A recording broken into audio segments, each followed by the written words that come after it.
The death of a dragon. In fairyland so long ago, fate dealt the population a real bad blow. The king and queen's daughter so fair had wandered into a dragon's lair. Now the princess was in real danger. Everyone tried to rescue her, even a stranger, whose name was Joe. He had far to go.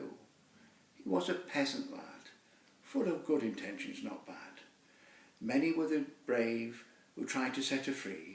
Some came out scorched, the others as frazzled as can be. Pixies, elves tried, and unicorns too. They were so delicate that he killed the very last few. The princess was attached to a rock and tied there by her hair. If she tried to run away, the pain was too much to bear. The dragon roared and frightened her. Every day went by in a blur. She watched the fairy folk and the humans too try to rescue her, but the attempts became infrequent and few. Her mother and father offered her hand in marriage to anyone who could rescue her from this dragon, and who would them stun by ridding the kingdom of this evil beast. After the rescue, they promised a rich feast and a life of luxury and riches beyond all dreams. They wanted no more to hear their darling's screams. Now Melinda had been as evil as a witch could be, and had been turned to a fairy pure enough to top a tree. Joe went to her and did say, "How can you help me, sweet fairy, I pray?"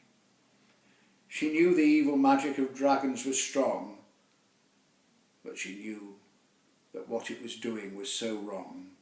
She cast an invisibility spell, so everything Joe did, he could do well. She gave him a magic mix of chalk that could make a boulder talk, and use his voice to distract the creature vile.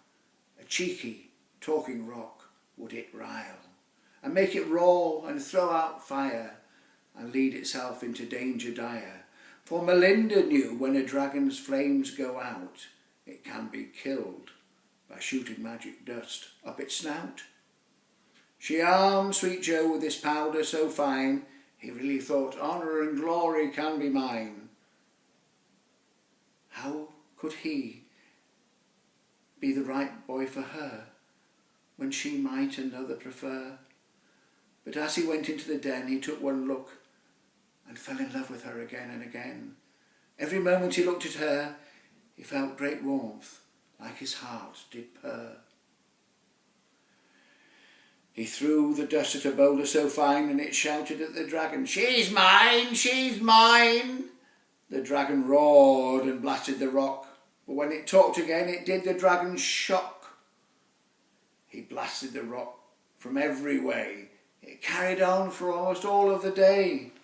So when at last the fire went out, and did the nostrils explode, Joe was there to shoot the magic dust right up its nose. He did chant the words Melinda him taught, so the dragon died and disappeared to naught. Joe untied the princess and rescued her. She had now nothing to fear. When Joe became visible to her too, her love straightway to him flew.